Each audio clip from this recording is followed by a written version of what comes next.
He said that if they wanted to raise her, they were on their own, and they would receive no further help from the pack. Okay, so why was she following you if she was exiled?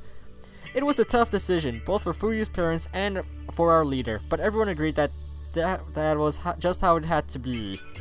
Marie sighs as she thinks back on the decision her leader came to. Despite her personal feelings about Fuyu, it seems as though she bears no grudge regarding the leader's decision. Well, no shit, the leader's their father. Cold, heartless, yet always doing what's best for the pack. That's the kind of man our leader was. Not a kind, charismatic leader beloved by his followers, but a ruthless man of action. He's gonna come to my house, isn't he? The kind nobody asked for, yet everybody understands why we need him. Maria speaks of the leader with a sad smile on her face. Let me guess, he's coming to my cabin. Seeing her mixed feelings come to the surface, a question pops up in my mind. Why did you leave your pack? Say, Marie, given that Fuyu calls you princess, am I right in thinking that the pack leader is your father? Marie nods before I even finished speaking. Cool.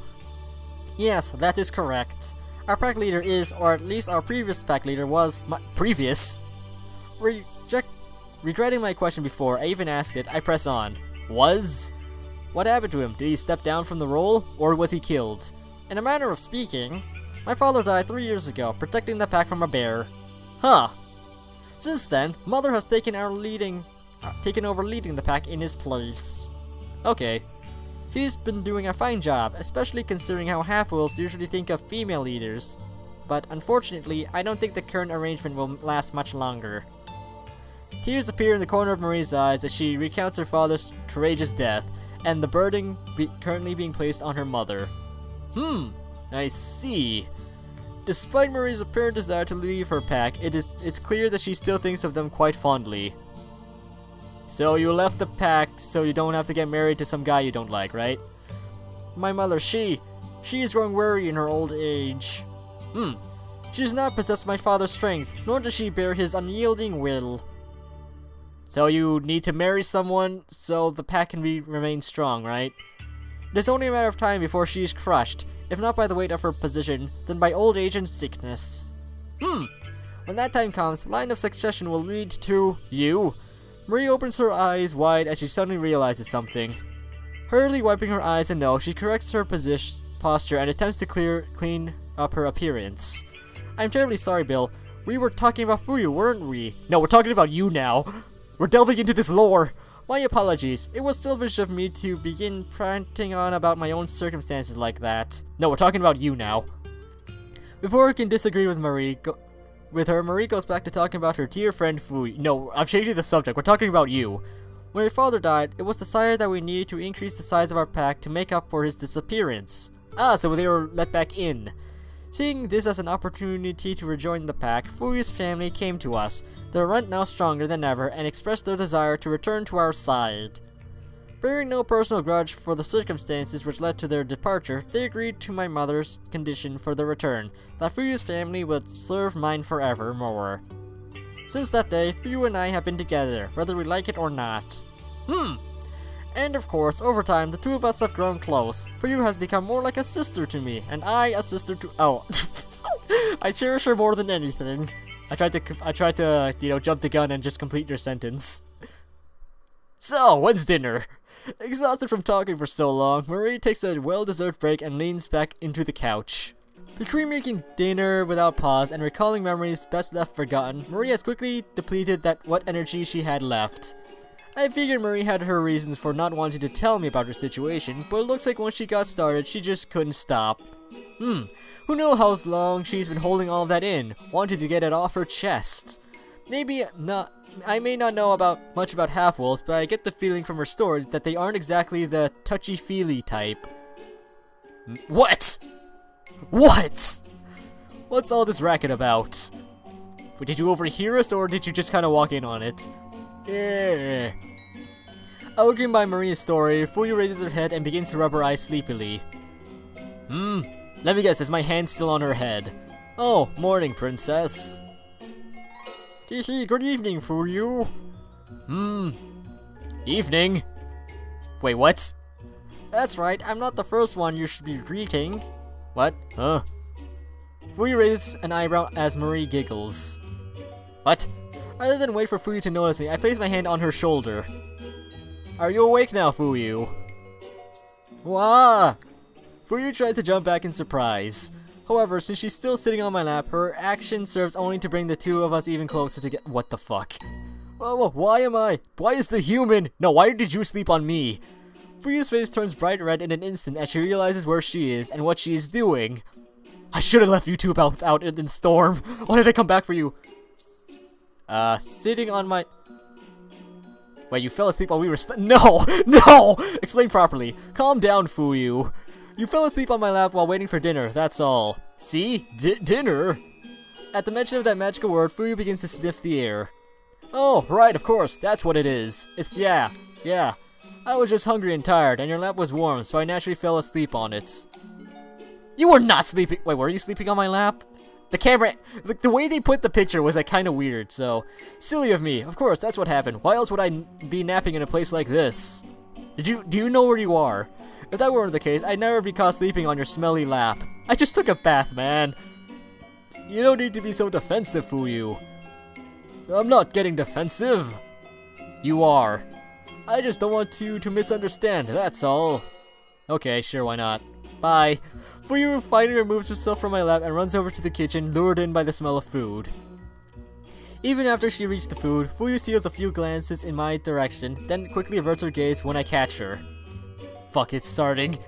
I must end it! I guess that's my cue. I'll bring dinner over in a moment, just sit tight, Bill. Fuck. I should have left them out in the storm. Having filled their bellies, Marie and Fuyu and I sit down on the couch once again as we ponder what to do with ourselves. After napping earlier in the day, Fuyu and I are still full of energy. Marie can take a nap. Marie, on the other hand, seems like she'll fall asleep at any moment and is hanging on by the sheer force of will. Take a nap. Stop making that face! I'm fine. I'll go to bed when you do. Okay then, Fuyu, go to bed. That would do some more convincing without the yawn at the start. That would sound more convincing. Go to bed, Marie. You aren't going to miss anything. But I don't feel tired. Bullshit! You're a terrible liar. Fine, stay up for all I care. I was just going to watch some old VHS tapes anyway. VHS? Oh no. What is that? I've never heard of it before. Yeah, most people under 20 haven't. Wait, how old? So I'm at least above 20, yeah. It's a way for humans to watch movies and TV shows whenever they want. It's a bit dated now, but they still work as long as you have the right equipment. Movies and TV?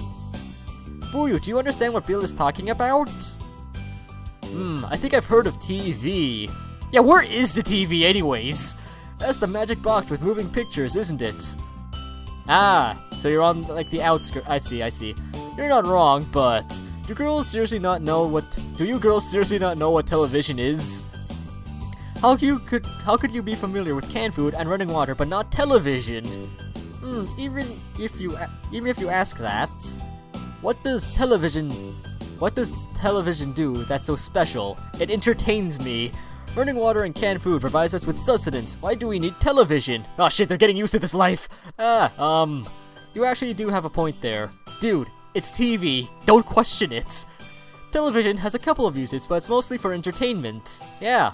I pull out a box filled with VHS tapes and place it in front of the two wolf girls. Inside of the box are dozens of tapes, still in their original cases, cover art and all. These are VHS? That's right, they're old as fuck, like me. Pick one you like the look, and we'll see what's on it. Okay. Marie and Fuyu start looking through the box of old tapes. How old are those things? After searching for a few seconds, they each pull out a single tape. Let's see what you got there. A documentary about animals of the grassland. Why do you have that? Yes, I'm quite curious to see how those in other climates thrive. Okay, what did you pick out? I suppose you would be if you lived in the snow your entire life. And what about you, Fuyu? I'm not sure I want to watch it, but the cover did catch my eye. What'd you pick out? Okay, show me what you've... Piff. I almost gag on my own saliva as I gaze upon the tape in Fuyu's head. She picked out a porno, didn't she? On the cover is a young blonde woman with a large chest dressed in nothing but a revealing Yeah, she picked out a porno. Unlike the Grassland documentary, which is still in its original plastic sleeve, this video has been viewed so many times that the tape is beginning to wear out. Yep, it's a porno. Oh, what manner of VHS is that? Are we going to view that next?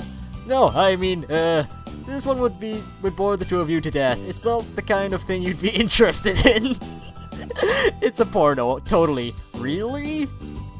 I did get the feeling I wouldn't like it. Nice save, Phil. So it is a boring one after all, huh? Well, you picked it. Oh yes, quite boring. I'll just put it back in the box, way at the bottom, so we don't wind up picking it out again. Huh. I breathe a sigh of relief as the two wolf girls allow my slip up to pass without a fight. It looks like I'll need to be more careful with that stuff as long as these two are here. I've been able to do these at my own pace until now, but I can't be so careless when guests are over. Especially when they're two girls. Okay, so did you watch the movie? Rather than dwell on Fuyu's discovery, I hurriedly crammed Marie's choice into the VHS player. After skipping through the ads, anti-privacy warnings, and other outdated product placements, I start the movie where the film crew are just beginning to set up. The first few minutes of the film explain how the crew are looking for specific animals during today's outing, and why are you explaining this to me? You could've just, like, you know, said it after this happens. You could've, like, started after, like, this whole VHS thing happens, you know? And how they plan to observe each one. Whether they'll succeed or not is yet to be seen. All they promise is to not hurt the animals and to view them from afar. Oh, look at that!